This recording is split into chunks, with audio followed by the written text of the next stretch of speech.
जब नेतवा आवतारसन तो नौवा आवता तबे आवतारसन आई जब जब आवतारसन तब तो पूरा ढेर लगा देतारसन अपना बात के, अपना विकास के। प्रत्याशी, हमको किसी प्रत्याशी से कोई एतराज नहीं, कोई दिक्कत नहीं। हम चुनाव लड़ना चाहते हैं, न कि प्रत्याशी से लड़ना चाहते हैं। लेकिन एक बात आपसे कहना चाहूंगा, सिर्फ एक बात, कि मेरा विकास, हमारा विकास हमारी ईमानदारी होगी। हमारा विकास हमारी जनता का समस्या होगा। हमारा विकास जनता के बीच में जा करके उसके बराबर बैठना, उसके बराबर उठना होगा। हमारा विकास जनता के हर पल बदलने वाले समस्याओं को दूर करना होगा। हम अपना विकास जनता के गोद में रखेंगे और जनता के सोच में रखेंगे। नमस्कार। बिहार विधानसभा चुनाव के तिथि ऐलान होने से पहले ही आज सिवान एक्सप्रेस की टीम पहुंची बड़हरिया विधानसभा। यहां के स्थानीय निवासी डॉक्टर एवं भावी प्रत्याशी अशरफ अली से तीखा सवाल पूछा गया और हर सवाल का बेबाक तरीके से जवाब दिए डॉक्टर अशरफ अली। देखिए ये मेरा पूरा रिपोर्ट। आप देख रहे हैं सिवान एक्सप्रेस ऑनलाइन।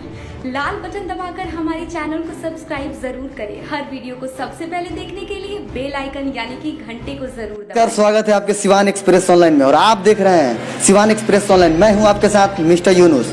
आज मैं ऐसे शख्स के पास पहुंचा हूं जिन्होंने बड़हरिया में सोशल साइट के माध्यम से राजनीतिक में दस्तक दे चुके हैं। जी हाँ, मैं बात कर रहा हूं बड़हरिया में फ्री में पहली बार इलाज करने वाले गरीब हॉस्पिटल के स्थापक MBBS डॉक्टर अशरफ अली साहब। चलिए इनसे कुछ खास बातचीत करता हूं। डॉक्टर साहब, सबसे पहले तो आपका स्वागत है मेरे सिवान एक्सप्रेस ऑनलाइन में। पहले डॉक्टर का फर्ज निभाते हुए कुछ दर्शकों को बताएं, लॉकडाउन में कुछ छूट मिली है, कैसे अपनों से दूर और किस किस चीज से बचाव करना है? सबसे पहले तो मैं सभी जनता का स्वागत करता हूं और इस बात के लिए हम सबको शुभ मंगल कामना करता हूं कि हम लोग कोरोना पे जीत हासिल किए हैं। हमारे बीच कोरोना उतनी रफ्तार से नहीं आया जिस रफ्तार से आना था। सरकार ने इस पर बहुत सारी कोशिशें की रोकने के लिए, सरकार ने कुछ किया भी, लेकिन सरकार अपने सब दायित्वों को निभाते निभाते बहुत ही ज़्यादा विफलता की तरफ चली गई है। जैसे माना जाता है ये, या देखा जा रहा है कि सरकार ने जो कुछ भी किया इसमें पूरी की पूरी तरह हमारे समझ से विफल है, ताकि वो कोरोना पे कवरेज कर पाए और कोरोना से बचाए, जनता को इससे मुक्ति दें। अब जनता को सरकार ने मुक्ति तो नहीं दिया, लेकिन हम सब जनताओं के बीच में इस बात का भय भी है और ये बात लगी हुई है कि हमारे इर्द गिर्द चारों तरफ कोरोना है। तो हमारा कर्तव्य बनता है कि हम लोग कोरोना से बचें और कोरोना से बचा करके अपने आप को रखें। अब ये सरकार की दायित्व नहीं है, ये हर एक जनता की दायित्व है कि वो कोरोना से बचे और कोरोना से दूसरे को भी बचाए। कोरोना में बचने का सबसे इम्पोर्टेंट और सबसे अच्छा उपाय एक ही ठो है कि हम सोशल डिस्टेंसिंग मेंटेन करें। दूसरा है कि किसी भी आदमी के पास आना जाना हो तो उसमें कोशिश करें कि कम से कम आए जाएं, चाहे वो रिलेटिव्स हों या कोई भी कार्य हो। तीसरी बात यह है कि हम जो हैं सरकार के द्वारा दिए गए निर्देश हो या अपना हो कि सब लोग एक इस बात का ध्यान में रख लें कि मास्क लगाना ज़रूरी है। सभी लोग मास्क के साथ ही रहने की कोशिश करें। ये सारी चीज़ें हैं जो नॉर्मल हमारे लाइफ के लिए हैं और हम सभी जनताओं से ये अनुरोध करेंगे कि जनता अब सरकार के भरोसे नहीं रहे, चूँकि सरकार पूरी तरह विफल हो चुकी है कोरोना से बचाव में। अब जनता खुद अपने आप को जागरूक करे और जनता अपने आप को कोरोना से बचाए। डॉक्टर साहब, आपसे अगला सवाल ये है कि गरीब हॉस्पिटल के तहत आप गरीब लोगों कितना लोगों का इलाज कर लेते हैं और एक महीना में कितना दिन आप इलाज करते हैं? इसका समय बता दीजिए और ये भी बता दीजिए। ये तो आपका सवाल बहुत ही अच्छा है, लेकिन थोड़ा सा टफ है कि गरीब लोगों का हम इलाज करते हैं, फ्री में भी इलाज करते हैं, लेकिन कितने लोगों का इलाज करते हैं इसका कोई अंदाज़ा मैं नहीं दे सकता हूँ। इसलिए कि अगर एक मरीज़ मेरे यहाँ 12 बजे रात को आता है तो वो आया, मेरा दरवाज़ा खटखटाया, 2 बजे रात को आया, 3 बजे रात में आया, 11 बजे रात को आता है, अगर एक मरीज भी लौट जाता है तो समझिए मैं एक पेशेंट का भी इलाज नहीं करता हूँ। अगर मैं पूरे महीने में अगर एक मरीज अगर 12 बजे रात को आता है, उसे बहुत कष्ट है, उसका इलाज अगर मैंने कर दिया तो मैं अपने आप को समझता हूँ कि मैं पूरे महीने में पूरे अपने बड़हरिया विधानसभा क्षेत्र के सभी जनता का इलाज कर लिया। चूँकि एक का कष्ट ही पूरी दुनिया के कष्ट के बराबर होता है। तो मेरे यहाँ 24 घंटा इलाज होता है। जब कोई पेशेंट आए, जिस रात को आए, जिस हालात में आए, मैं बीमार हूँ या ठीक हूँ इसका परवाह मैं नहीं करता हूँ।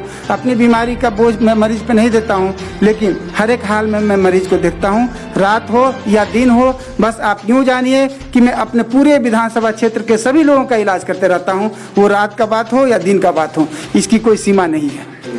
जी सर, अब हम मुद्दे पे आते हैं। बढ़हरिया के राजनीतिक पर सोशल साइट के माध्यम से धमकदार एंट्री किए हैं। राजनीतिक में तो आप बढ़हरिया के जनता से बताएं, राजनीतिक पार्टी की विचारधारा आपको पसंद है और किस विचारधारा राजनीतिक पार्टी को आप आगे बढ़ाना चाहते हैं? हम तो पसंद करने वाली बात नहीं है कि मैं किस राजनीतिक पार्टी से हूँ। ये सभी लोग जानते हैं कि हम लोग, हमारे कम्युनिटी के लोग बहुत दिनों से लालू यादव के साथ जुड़े हुए हैं और मैं जब से होश संभाला हूँ तब से मैं राजद में वोट दिया हूँ, राजद में कार्य किया हूँ, राजद का कार्यकर्ता बनकर रहा हूँ और राजद के लिए रात दिन सोच और राजद के लिए हमेशा इसका सपोर्ट या तन मन धन लगा करके जो इसके साथ कार्य करना वो सब करते आया हूँ। मैं राजद का हूँ, राजद से हूँ, राजद के लिए काम करता हूँ। जब मेरी सोच ये है तो अगर चुनाव लड़ने की बात आ रही है तो मैं चुनाव भी लड़ूंगा तो राजद से ही लड़ूंगा। राजद के लोगों के बीच हूँ। अगर सब लोगों को हम मन भाएंगे, सब लोगों को ऐसा लगेंगे कि हम उन्हें सीट निकाल करके दे सकते हैं या उन लोगों को ऐसा विचार लगेगा कि हमारे जाने से उन्हें मजबूती मिलेगी, तो ये उनका विचारधारा होगा और उनके विचारधाराओं को पूरा करने के लिए हम अपने आप को क्षेत्र में लाए हैं ताकि सब लोग जाने कि कोई शख्सियत है जिसके पास जनता का सपोर्ट है, जिसे जनता चाहती है, जनता ने इसे उठा करके इस राजनीति के क्षेत्र में लाया। तो वो हमको इस बात को समझने के बाद ही जो देना होगा सो देंगे और हम जाएंगे तो राजद को ही मजबूत करेंगे, राजद की मजबूती के लिए सब कुछ करेंगे। हमें राजद में लड़ना है, राजद से लड़ना है, राजद के टिकट से लड़ना है। अगर मुझे टिकट नहीं मिलता है तो मैं चुनाव नहीं लड़ूंगा। मैं राजद के लिए सपोर्टर और कार्यकर्ता और वोटर का कार्य करूंगा। तो क्या इस बात को उम्मीद किया जाए कि पटना से आपको हरी झंडी 110 बड़े विधानसभा के लिए मिलने की उम्मीद है? ये तो सभी लोग कह रहे हैं। हम लोग जितने प्रत्याशी दौड़ में हैं, जैसे कि पहला चुनाव तो टिकट का है, तो जितने प्रत्याशी हैं वो सब लोग टिकट के लिए घूम रहे हैं, जनता के बीच में जा रहे हैं और हर एक प्रत्याशी इस बात को कहता है कि मुझे टिकट मिल रहा है। हम ये कहते हैं कि हमको टिकट नहीं मिल रहा है। हम ये कहना चाहते हैं कि ये मेरा टिकट जनता को मिल रहा है। जनता कह देगी कि डॉक्टर अशरफ अली का टिकट मिल गया तो हमको टिकट मिल गया, हम जनता के बीच में जाएंगे, जनता से हाथ जोड़ेंगे, उससे वोट मांगेंगे। लेकिन मेरा टिकट पटना से हो या सिवान से हो या कहीं से भी हमको नहीं मिल रहा है। हमारा टिकट मेरे जनता को मिल रहा है। मेरी जनता हमको टिकट दे करके और हमको चुनाव में लाएगी और मेरी जनता हमको विजयी बना करके और हमको विधानसभा भेजेगी। सर, जहाँ तक रही जनता की बात आप किए तो मैं एक और बड़ी अहम सवाल पूछना चाहता हूँ सर आपसे कि आप बताएं बढ़हरिया के अंधेरे से उजाला में लाने के लिए एवं विकास की रफ्तार बढ़ाने के लिए मास्टर प्लान आप क्या बनाए हैं, ऐसा बताएं ताकि बढ़हरिया की जनता आपको पसंद करे। ये तो बहुत पुरानी सवाल है। जब जब चुनाव आता है ना तब ये सवाल आसमान पकड़ लेता है। जब चुनाव आता है तब ये जो है ये सवाल पूरी जोरों शोर से दौड़ने लगता है। तो मैं इस पे एक बात कहना चाहूँगा कि जनता अब इतनी बेवकूफ़ और मूर्ख नहीं रही। जनता अब ये जान रही है कि जब नेतवा आवतरसन तो चुनाव आवत तबे आवतरसन आई, जब आवतरसन तब पूरा ढेर लगा देता रसन अपना बात के, अपना विकास के, हर एक हालात के। लेकिन अबरी बारी जो है ये सारा फुसफुस हो गया, टाइम फिस हो गया। जो प्रवासी आपको बाहर से आए हैं वो कितने कष्ट में आए हैं, कितने कष्ट में रहे हैं, ये सबके सामने आया। सबसे दुखद बात तो ये सामने आई, जो सबसे दुखद है सबके लिए, पूरे बिहारियों के लिए, कि सबसे अधिक बिहारी प्रवासी बाहर में थे। दूसरी दुखद बात यह है कि अपने बिहार सरकार को इस बात का पता ही नहीं है कि कितने प्रवासी बाहर हैं। ये पता ही नहीं है। ये तो बड़ी अफसोस की बात है कि हमको इस बात का डाटा नहीं है कि हमारे कितने बिहारी प्रवासी बाहर में हैं। जैसे मान लीजिए सरकार को उम्मीद था कि हमारे यहाँ 1.5 लाख प्रवासी बाहर होंगे, जबकि 20 लाख प्रवासी निकल गए। ये इमेजिनेशन कहीं ऐसे होना चाहिए सरकार की। सरकार को इस बात की जानकारी होनी चाहिए कि हमारे राज्य से कितने प्रवासी बाहर गए हैं। तो ये सारी चीज़ें हैं। अब हम भी एक ढेर बनाएं कि ये करेंगे तो हमको अच्छा नहीं लगता है। लेकिन एक बात आपसे कहना चाहूँगा, सिर्फ एक बात, कि मेरा विकास, हमारा विकास हमारी ईमानदारी होगी, हमारा विकास हमारी जनता का समस्या होगा, हमारा विकास जनता के बीच में जा करके उसके बराबर बैठना, उसके बराबर उठना होगा, हमारा विकास जनता के हर पल बदलने वाले समस्याओं को दूर करना होगा। हम अपना विकास जनता के गोद में रखेंगे और जनता के सोच में रखेंगे। हम ढेर नहीं लगाना चाहते हैं कि ये करेंगे वो करेंगे, लेकिन इतना ज़रूर है कि हम विकास करना चाहते हैं, वो विकास देना चाहते हैं जो स्टेबल हो, वो विकास देना चाहते हैं जिस विकास से हमारे बिहार के जो भी जनता है, ये जो नौजवान हैं, ये सब लोग अपने बीवी बच्चों को छोड़ करके इस उम्र में बाहर गए हुए हैं पैसा कमाने के लिए। इस तरह की बात ना है। सभी नौजवान अपने परिवार के साथ, बूढ़े माँ बाप के साथ, अपने बीवी बच्चों के साथ, पत्नी के साथ, भाई बहन के साथ, सबके साथ रह करके और यहाँ पर वो कमाएं, रोजी रोटी करें। इसके लिए हमारा सोच है कि हम लोग छोटा हो बड़ा हो इंडस्ट्रियलाइजेशन करें। इंडस्ट्रियलाइजेशन करेंगे, यहाँ पर उद्योग लगाएंगे, छोटा उद्योग हो बड़ा उद्योग हो, तो ये श्योर है कि हमारे यहाँ लोग रहेंगे। अब हम लोग इस तरह की सोच रखते हैं और मैं आपको बताता हूँ कि अगर मैं गया विधानसभा में तो ये सबसे पहला मुद्दा होगा कि हमारे यहाँ इंडस्ट्रियलाइजेशन हो, हमारे यहाँ औद्योगिकरण हो और हमारे यहाँ के लोग बाहर न जाएं, बाहर कमाने न जाएं और प्रवासी न बने, सुख और शांति से अपने बीवी बच्चों के साथ, बूढ़े माता पिता के साथ यहाँ पर रहें, अपना जीवन व्यतीत करें। सर एक और सवाल है कि बड़हरिया में एक ऐसा क्षेत्र है जहाँ प्रत्याशी की कमी नहीं है, हर एक नेता अपने आप को प्रत्याशी मानकर चलते हैं, ऐसा नेताओं को आप अपने पालने में कैसे लाएंगे?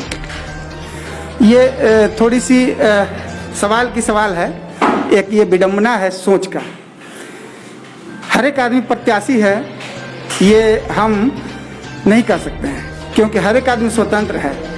वो प्रत्याशी है तो किसी जनता का जनप्रतिनिधित्व कर रहा है तो प्रत्याशी है। एक पिता है वो भी प्रत्याशी है क्योंकि वो परिवार का प्रतिनिधित्व करता है। तो इस तरह से ये स्वतंत्रता है, आज़ादी है, सब लोग प्रत्याशी हो सकता है, सब लोग हैं। यहाँ तो पार्टी के लेवल से भी होते हैं, तो एक पार्टी में प्रत्याशी, दूसरे पार्टी के प्रत्याशी, ये सभी प्रत्याशी हैं। प्रत्याशी इसलिए हैं कि जनता के ये काम करते हैं और जनता सबको भली भांति पहचानती है। इन्हीं सभी प्रत्याशियों में से जनता चुन करके लाती है और वो अपना विधायक बनाती है, अपना सांसद बनाती है, अपना एमएलसी बनाती है, ये सब जनता चुनती है। प्रत्याशी सब लोग हैं। प्रत्याशी इसलिए हैं कि वो अपने जनता का प्रतिनिधित्व करते हैं। जनता की प्रतिनिधित्व और उसकी सेवा कौन दिल से करता है, ईमानदारी से करता है, जनता इस बात को अच्छी तरह से जानती है। तो जनता को बनाना है अपना प्रतिनिधित्व, प्रत्याशी, विधायक और एमपी। हमको क्या दिक्कत है? सब लोग प्रत्याशी हैं, हम भी प्रत्याशी हैं, सब लोगों की तरह हम भी प्रत्याशी। हमको किसी प्रत्याशी से कोई एतराज़ नहीं, कोई दिक्कत नहीं। हम चुनाव लड़ना चाहते हैं, न कि प्रत्याशी से लड़ना चाहते हैं। इसीलिए प्रत्याशी का चर्चा हम क्यों करेंगे? हम तो अपनी जनता का चर्चा करते हैं। हमारे क्षेत्र में जो जनता है उसकी बात सोचते हैं, उसके विषय में जानना चाहते हैं कि उसका क्या कष्ट है, उसकी क्या मांग है, हम कैसे उसके दुख को पूरा करें, कैसे उसके सुख को लाएं, कैसे उसके साथ रहें ताकि वो हमको आगे चुने। एकदम सीधी सी बात है। जो देश की लड़ाई लड़ता है, जो भी जवान जो देश के लिए आगे बढ़ता है वो मरता है, देश के लिए मरता है, लेकिन वही शहीद कहलाता है। जो दुम दुबका के पीछे रह जाता है वो शहीद नहीं होता, उसे शहादत नहीं हासिल होती है। तो मैं जनता के बीच में जाऊंगा, आगे जाऊंगा, मैं इस रेस को आगे बढ़ाऊंगा ताकि जनता मुझे पसंद करे, जनता हमको प्रत्याशी माने, जनता हमको वोट दे, जनता हमको विधायक बनाए।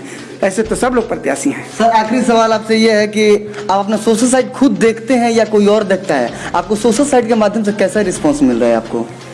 मैं सोशल साइट खुद भी देखता हूँ, थोड़ा कम बेश समय नहीं रहता है तो दूसरे लोग देखता है, समय की व्यस्तता है। लेकिन सोशल साइट का रिस्पॉन्स मैं क्यों देखूँ? हमको तो सब जगह बहुत सुंदर लगता है। आप देखिए, सारी जनता देखे कि सोशल साइट पे हमारी क्या हालात है। आप मीडिया कर्मी हैं, आप देखिए, आप बताइए इस चीज़ को कि सोशल साइट पे हमारी क्या हालात है। आपने भी कहा अभी कि आप सोशल साइट से धमाका कर दिए हुए हैं। बिल्कुल सही बात है, हम सोशल साइट से धमाका कर दिए हुए हैं। तो इस चीज़ को आप सच्चाई को, सत्यता को लोगों के बीच में लाइए। सोशल साइट हमारे लिए एक या एक क्या बोलते हैं, एक बहुत बड़ा पिलर खड़ा हुआ है जो हम लोगों के बीच में जा कर के इस बात को बता पाए हैं कि हम सिर्फ डॉक्टर नहीं हैं, हम आपके साथ डॉक्टरी का सेवा नहीं करेंगे। हमारी इच्छा है और आपकी खुशी के अनुरूप हम आपका सेवा जनप्रतिनिधि होकर के भी करना चाहते हैं। जी हाँ, तो ये थे मेरे साथ बड़हरिया के प्रसिद्ध डॉक्टर जो कि नया योद्धा के तौर पर अपने हाथ आजमाने जा रहे हैं पहली बार। तो इनसे फिर मैं बात करूंगा चुनाव के दौरान जब पार्टी ऐलान करेगी टिकट की। जब तक देखते रहिए आप। अगर मुझे यूट्यूब पर देख रहे हैं तो चैनल को सब्सक्राइब कीजिए। अगर आप मुझे Siwan express online Facebook page पर देख रहे हैं तो इस वीडियो को शेयर कीजिए। धन्यवाद। ये थे मेरे साथ बड़हरिया के प्रसिद्ध डॉक्टर अशरफ अली।